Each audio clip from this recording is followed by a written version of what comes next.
Hello दोस्तों, जय श्री कृष्णा, जय श्री राधे। आपका हार्दिक स्वागत है मेरे YouTube channel Ashok बदाल the computer education hub. दोस्तों, आज हम कक्षा 9 के चैप्टर नंबर 1 और 2 को सॉल्यूशन करने वाले हैं और सॉल्यूशन को करने के बाद हम इसके बारे में भी एक्सप्लेन करेंगे। तो आइए शुरुआत करते हैं सॉल्यूशन की। कि सबसे पहले हम लघुरात्मक अति लघुरात्मक क्वेश्चन देंगे। उससे पहले हम देखने वाले हैं कि हमारे सिलेबस में है क्या। तो देखिए, कक्षा 9 की बात करें दोस्तों, तो कंप्यूटर में हमारे पास 7 चैप्टर है। कितने चैप्टर है दोस्तों? 7 चैप्टर है। पहला है कंप्यूटर का परिचय, दूसरा है इनपुट आउटपुट और स्टोरेज डिवाइस, तीसरा है कंप्यूटर संचार और नेटवर्क, चौथा है इंटरनेट प्रौद्योगिकी, पांचवा है माइक्रोसॉफ्ट विंडोज, छठा है MS ऑफिस और सातवां है ICT का अनुप्रयोग। दोस्तों, हम आज केवल 2 चैप्टर के क्वेश्चन आंसर सॉल्व करने वाले हैं। चैप्टर नंबर 1 कंप्यूटर का परिचय और चैप्टर नंबर 2 इनपुट आउटपुट और मेमोरी डिवाइस। तो आइए शुरुआत करते हैं दोस्तों। सबसे पहले चैप्टर नंबर 1 की बात करते हैं। चैप्टर नंबर 1 अपने पास है कंप्यूटर का परिचय। कंप्यूटर क्या होता है उसके बारे में पूछेंगे। तो सबसे पहले देखते हैं दोस्तों, पहला क्वेश्चन है कंप्यूटर सिस्टम में उपयोगकर्ता से इनपुट प्राप्त करने के लिए किस यूनिट का प्रयोग किया जाता है। दोस्तों, 3 प्रकार की यूनिट होती है, इनपुट यूनिट, आउटपुट यूनिट और एक होती है प्रोसेसिंग यूनिट। इनपुट देने के लिए इनपुट यूनिट, आंसर और या परिणाम प्राप्त करने के लिए आउटपुट यूनिट और काम करने के लिए प्रोसेसिंग यूनिट। तो यहां पर जो बात आएगी वो आएगी आंसर इनपुट यूनिट। दूसरा क्वेश्चन है कंप्यूटर सिस्टम में निर्देशों के सेट को क्या कहा जाता है। कंप्यूटर सिस्टम में निर्देशों के सेट को प्रोग्राम कहा जाता है दोस्तों। उसके बाद में स्टूडेंट, कंप्यूटर सिस्टम में कंप्यूटर के भौतिक और मूर्त घटकों का प्रतिनिधित्व क्या करता है, यानी वे घटक जिन्हें देखा या छुआ जा सकता है उन्हें हम क्या कहते हैं? उन्हें हम हार्डवेयर कहते हैं। हम क्या कहते हैं? उन्हें हार्डवेयर कहते हैं। नेक्स्ट क्वेश्चन है एक बाइट दर्शाता है। एक बाइट में दोस्तों 8 बिट्स होती है। कितनी बिट्स होती है? 8 बिट्स। अगला क्वेश्चन है पेट्रोल पंपों पर किस प्रकार के कंप्यूटर का प्रयोग किया जाता है। दोस्तों, कंप्यूटर आकार के आधार पे 4 प्रकार के और कार्य के आधार पे 3 प्रकार के होते हैं। उनमें से एक है डिजिटल कंप्यूटर, एक एनालॉग होता है और एक होता है हाइब्रिड। तो यहाँ पे जो पेट्रोल पंप है या हॉस्पिटल है उन पे काम करने के लिए हम एनालॉग कंप्यूटर का कार्य करते हैं। अब अपने पास है अति लघुरात्मक क्वेश्चन। तो देखिए, पहला क्वेश्चन है कंप्यूटर के प्रमुख और बुनियादी घटक कौन कौन से हैं या क्या है। तो उत्तर में आएगा अपने पास आंसर में input unit, central processing unit और आउटपुट यूनिट। ये अपने पास बुनियादी घटक है दोस्तों। उसके बाद में दूसरा क्वेश्चन है इनपुट डिवाइस के कुछ उदाहरण बताइए। तो इनपुट डिवाइस के उदाहरण है keyboard, mouse, touch screen, OMR आदि। अगला क्वेश्चन है अंकगणित और तर्क ALU इकाई का कार्य क्या है। इकाई का कार्य क्या है? तो दोस्तों, ALU का पूरा नाम है अरिथमेटिक एंड लॉजिकल यूनिट। अब ये क्या काम करता है? गणितीय और तार्किक लॉजिकल कार्य करता है। तो ये गणितीय और तार्किक संचालन करके वास्तविक प्रसंस्करण करती है, जैसे तुलना करना। ये कार्य ही ऐसा करती है, ठीक है। उसके बाद में निम्नलिखित बाइनरी संख्याओं के समतुल्य अंक क्या है? 1 1 1 1 0 1 1 0 1 1 1 1 0 1 1 1 1 0 0 और 1 1 1 0 के समतुल्य बाइनरी संख्याएं क्या है। तो दोस्तों, हम बाइनरी संख्याओं को देखने के लिए मैं आपको एक एग्जांपल बताता हूं कि हम किस प्रकार बाइनरी संख्याएं प्राप्त कर सकते हैं समतुल्य तौर पर। देखिए, हमारे पास कंप्यूटर सिस्टम में 4 प्रकार के नंबर सिस्टम होते हैं। एक होता है बाइनरी अंक, दूसरा अपने पास होता है डेसिमल अंक, तीसरा होता है ऑक्टल अंक और चौथे होते हैं हेक्साडेसिमल अंक। तो यहाँ पे जो अपना पास क्वेश्चन है वो क्वेश्चन कुछ इस प्रकार से है कि ये जो ऊपर क्वेश्चन दे रखे हैं इनको आपको बाइनरी में परिवर्तित करना है। तो मैं आपको एक टेबल बना के दिखा देता हूं कि जो दशमलव संख्या होते हैं, दशमलव अंक होते हैं, उनका बाइनरी क्या होगा। डायरेक्टली एक टेबल के 1 से लेकर 16 तक की 15 तक की गिनती तो हम इसको कवर कर लेते हैं। देखो, अगर दशमलव संख्या 1 है तो इसका बाइनरी संख्या भी 0 0 होगा। 2 0 है तो 1 है तो 0 1 होता है, 2 है तो 1 0 होता है, 3 है तो 1 1 होता है, 4 है तो 1 0 0 होता है, 5 है तो 1 0 1 होता है, 6 है तो 1 1 0 होता है, 7 है तो 1 1 1 होता है, अगर 8 है तो 1000 होता है, 9 है तो 1001 होता है, 10 है तो 1010 होता है, 11 है तो 1011 होता है, 12 है तो 1100 होता है, 13 है तो 1110 होता है। सॉरी, यहाँ पे ये नहीं आएगा।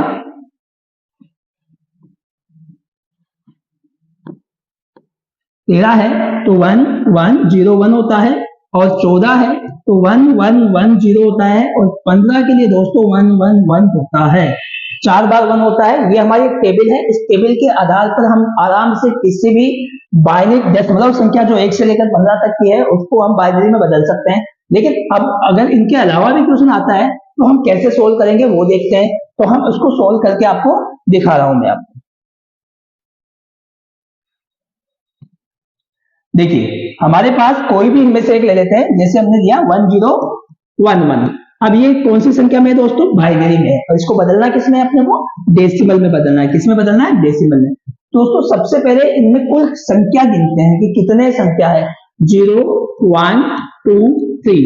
हमारे पास हमेशा शुरुआत जो काउंटिंग की होती है वो 0 से होती है, लेफ्ट हैंड साइड से होती है और एंड तक जाती है। तो अब जो ऊपर की जो पोजीशन संख्या आई है वो घात बताएंगे हम बाइनरी के आधार 2 से। तो हम 2 की घात ऊपर वाली 0 गुणा इसके साथ इस 0 के नीचे जो अंक है वो लिखेंगे, प्लस 2 0 1 प्लस 2 की घात 2 इंटू 0 प्लस 2 की घात 3 इंटू 1। अब इनको सोल्व करेंगे तो n की घात 0 होने पर आंसर 1 होता है। हमने ये कहीं पढ़ा है, तो ये अब मैथ्स में पढ़ा होगा आपने।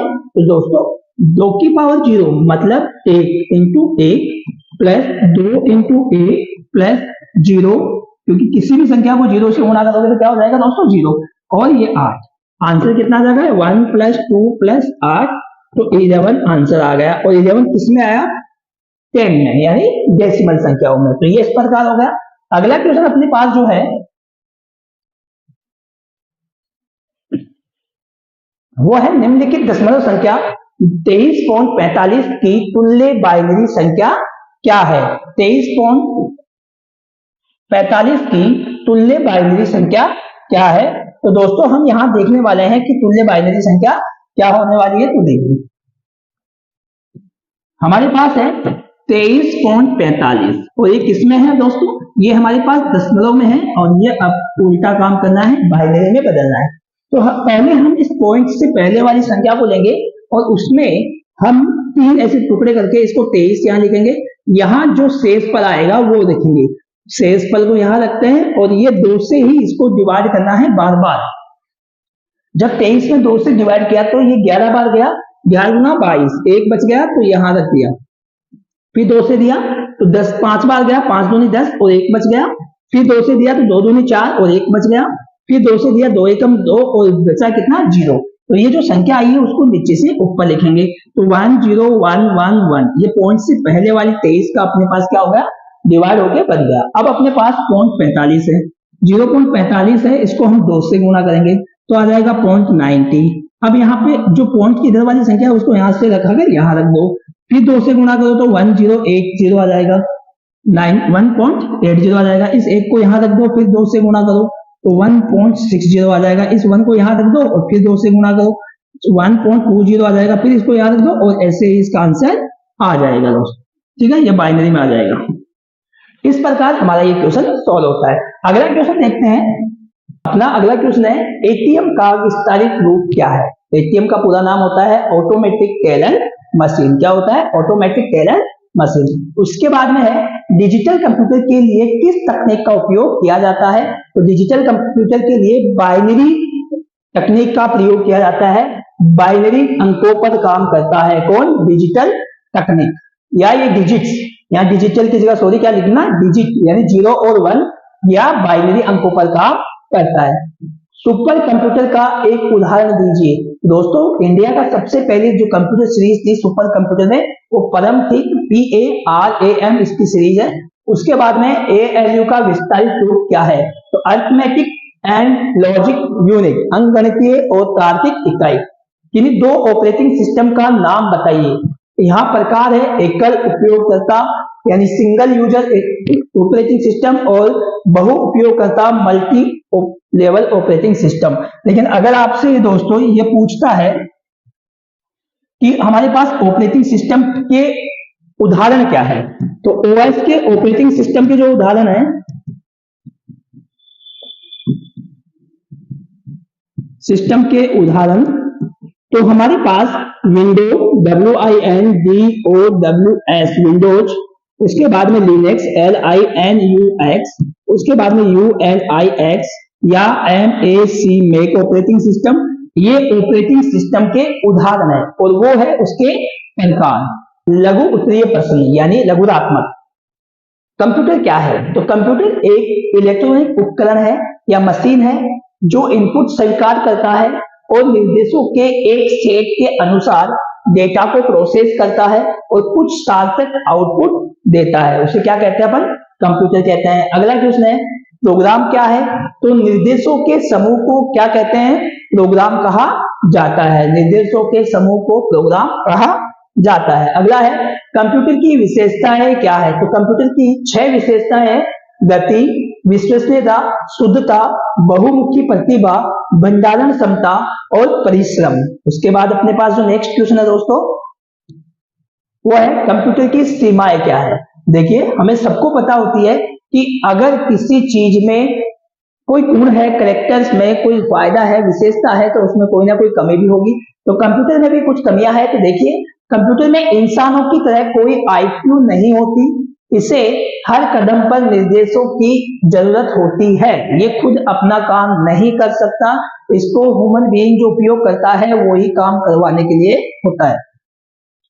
कंप्यूटर एक इलेक्ट्रॉनिक मशीन है और इस प्रकार बिजली पर इसकी निर्भरता इसे महंगा बनाती है। दूसरी इसकी सीमा क्या है, ये चलता किससे, बिजली से ही चलता है। अगर लाइट नहीं आई तो ये नहीं चलेगा, तो ये भी इसकी कमी है।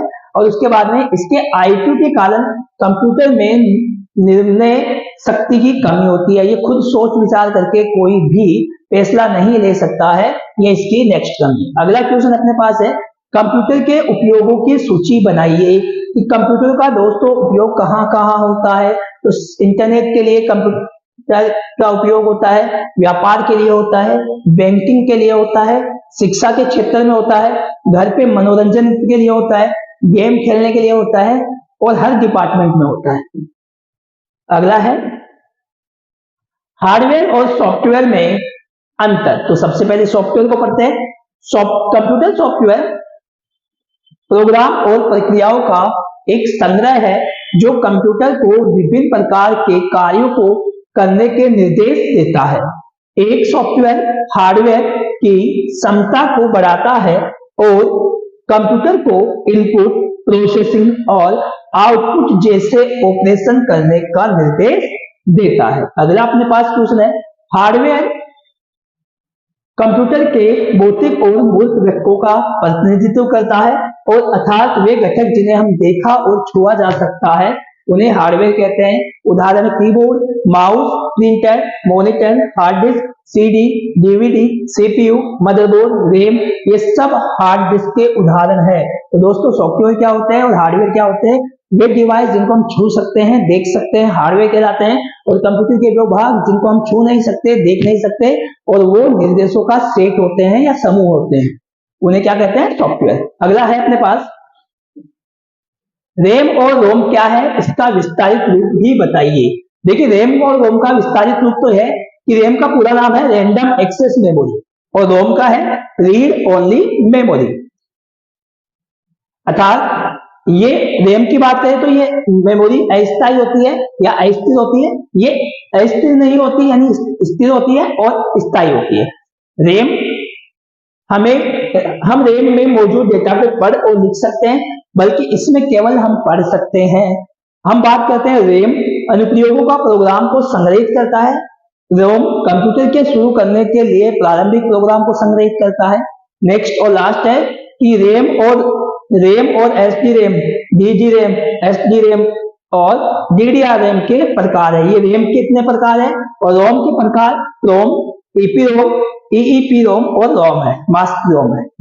अगला क्वेश्चन अपने पास एप्लीकेशन सॉफ्टवेयर क्या है, इसकी आवश्यकता क्यों है? देखिए, एप्लीकेशन सॉफ्टवेयर एक विशेष सॉफ्टवेयर होता है जो विशिष्ट कार्य के लिए बना होता है। तो हम बात करते हैं, एप्लीकेशन सॉफ्टवेयर प्रोग्रामों का एक समूह है जिसे प्रोग्रामर द्वारा विशिष्ट कार्यों को करने के लिए विकसित किया जाता है।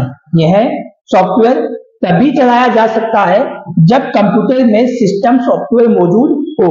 उपयोगकर्ता प्रोग्रामिंग की पृष्ठभूमि के बिना भी इस प्रोग्राम को निष्पादित कर सकता है। इसके विभिन्न अनुप्रयोग क्षेत्र है, जैसे एयरलाइंस, रेलवे आरक्षण, पेरोल सिस्टम, बैंक और आदि।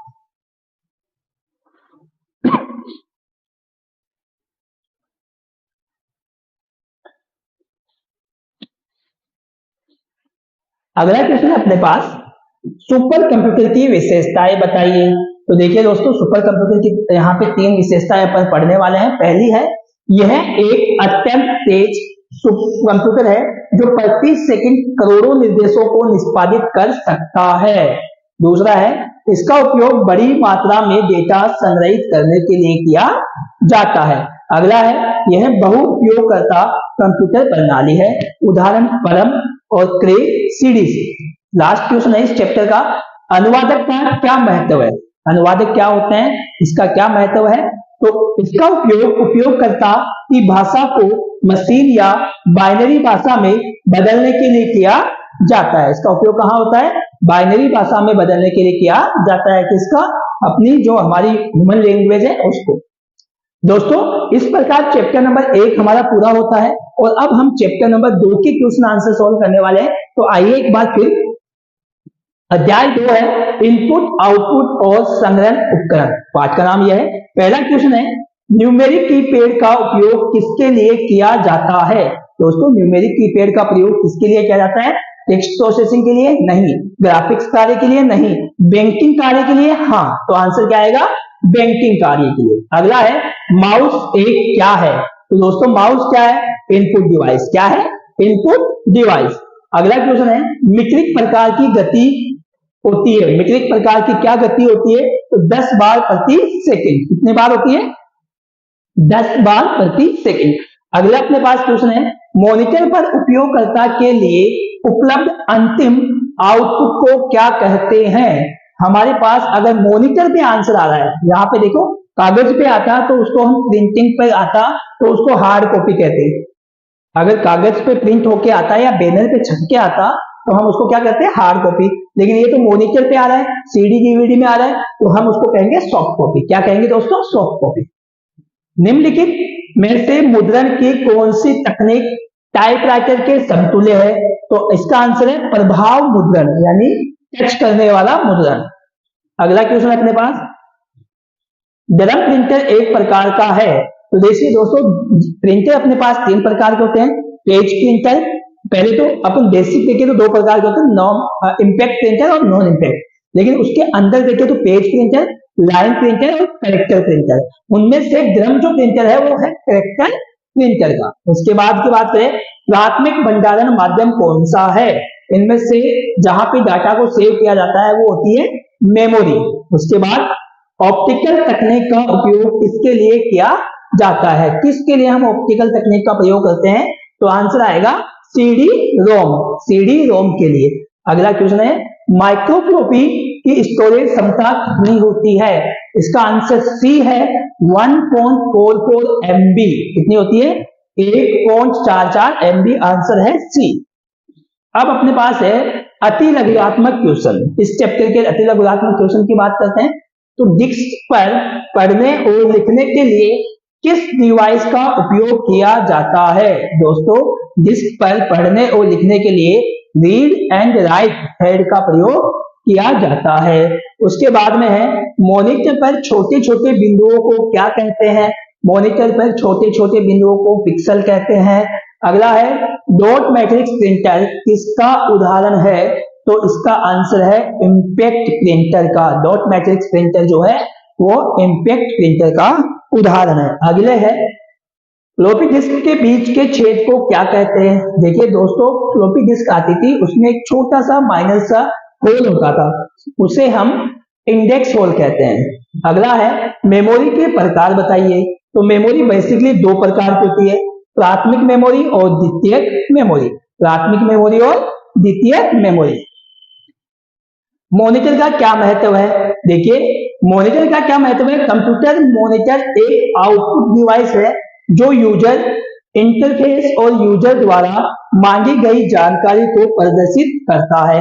देखिए दोबारा देखते हैं, कंप्यूटर मॉनिटर एक आउटपुट डिवाइस है जो यूजर इंटरफेस और यूजर द्वारा मांगी गई जानकारी को प्रदर्शित करता है।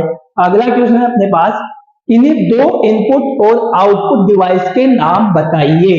तो इनपुट डिवाइस है कीबोर्ड और माउस, आउटपुट डिवाइस अपने पास मॉनिटर और प्रिंटर।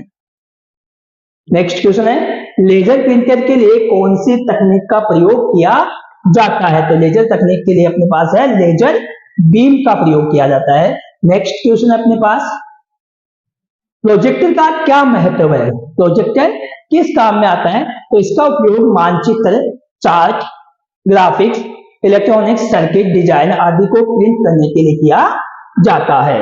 अगला अपने पास दोस्तों क्वेश्चन है, लघुरात्मक।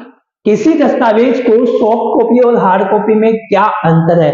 जैसे मैंने अभी बताया कि अगर कागज पर या किसी बैनर पर प्रिंट होके आई है तो वो हार्ड कॉपी होती है, या आंसर या परिणाम को कंप्यूटर में मॉनिटर पर देखते हैं, सीडी में, पेन ड्राइव में लेते हैं या मेमोरी कार्ड में रखते हैं तो वो होती है सॉफ्ट कॉपी। तो यही पढ़ देते हैं। सबसे पहले किसी दस्तावेज की मुद्रित यानी प्रिंटेड प्रति को हार्ड कॉपी कहा जाता है, जबकि कंप्यूटर या सीडी, डीवीडी या किसी स्टोरेज मीडिया में संग्रहित डेटा को सॉफ्ट कॉपी कहा जाता है। नेक्स्ट क्वेश्चन है, लेजर प्रिंटर कैसे काम करता है? दोस्तों, जब आप कुछ प्रिंट करते हैं तो आपका कंप्यूटर आपके लेजर प्रिंटर को इलेक्ट्रॉनिक्स डेटा की एक विशाल धारा भेजता है। प्रिंटर में एक इलेक्ट्रॉनिक्स सर्किट यह पता लगाता है कि इस सारे डेटा का क्या मतलब है और इसे पेज पर कैसे दिखाना चाहिए।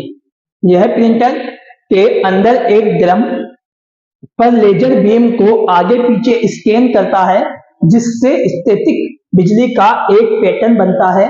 स्टैटिक बिजली पेज पर एक तरह की पाउडर वाली स्याही को आकर्षित करती है, जिसे टोनर कहा जाता है। उस टोनर में जो होती है इंक, और इंक से क्या होता है अपने पास एक फोटोकॉपियर मशीन चलती है, वैसे इसको प्रिंट कर देती है।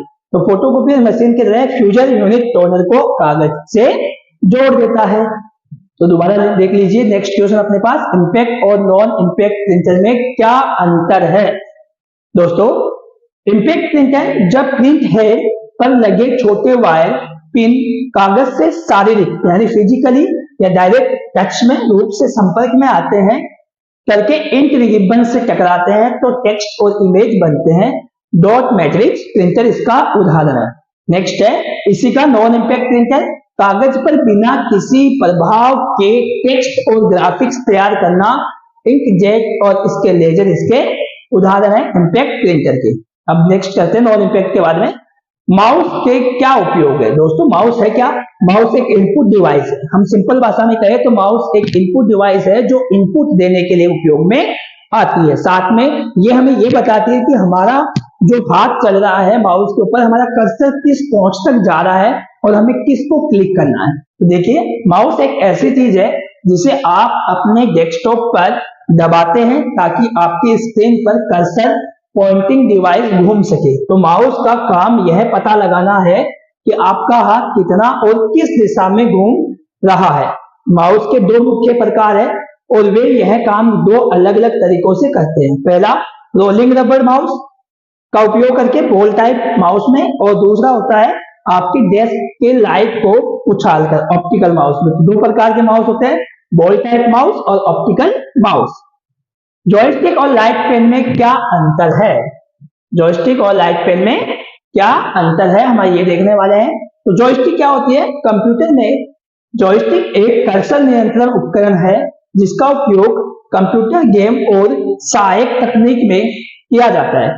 जॉयस्टिक जिसे एक पायलट द्वारा हवाई जहाज के एलेरोन जो हैंडल होता है पकड़ने वाला, उसकी बात करें, और लिफ्ट को नियंत्रण करने के लिए उपयोग की जाने वाली नियंत्रण छड़ी से अपना नाम मिला। यह एक हाथ से पकड़ा जाने वाला लीवर है जो एक छोर पर घूमता है और अपने निर्देशांक को कंप्यूटर तक पहुंचाता है।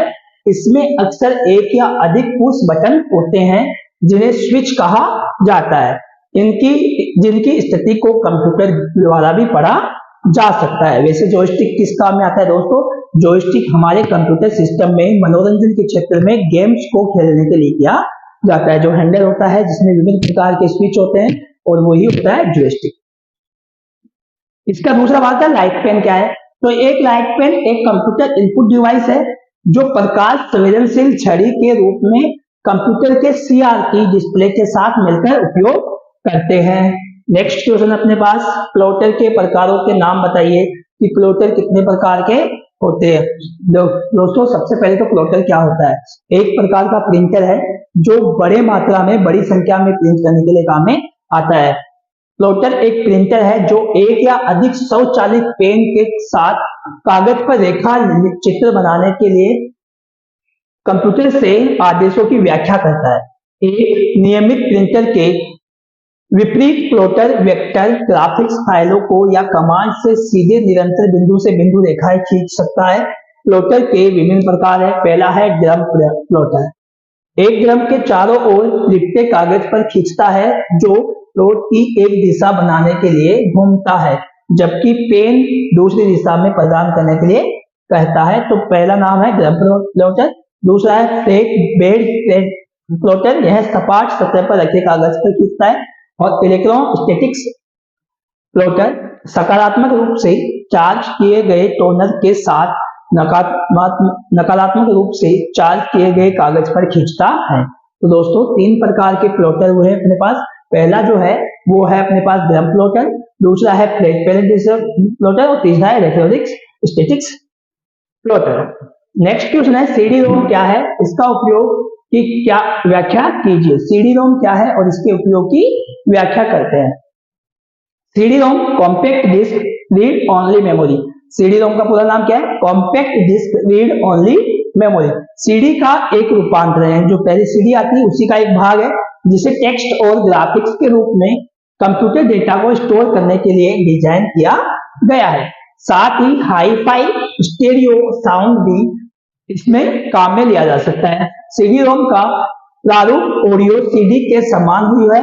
एक मानक सीडी 120 मिलीमीटर यानी 4.5 इंच व्यास और 1.2 मिली 0.05 इंच मोटी होती है। यह पॉलीकार्बोनेट प्लास्टिक सब्सट्रेट्स और एक या अधिक पतली परावर्तक धातु परतों और एक लाह कोटिंग से बनी होती है। आज सीडी रोम मानकीकृत है और किसी भी मानक सीडी रोम ड्राइव में दीवार का काम करते हैं।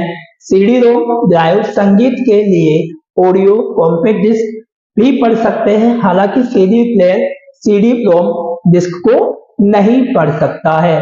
दोस्तों ये था कि सीडी रोम है क्या, ये सीडी से किस प्रकार अलग है और ये किससे बना होता है और इसका कार्य क्या है, ये हमने अभी पढ़ा।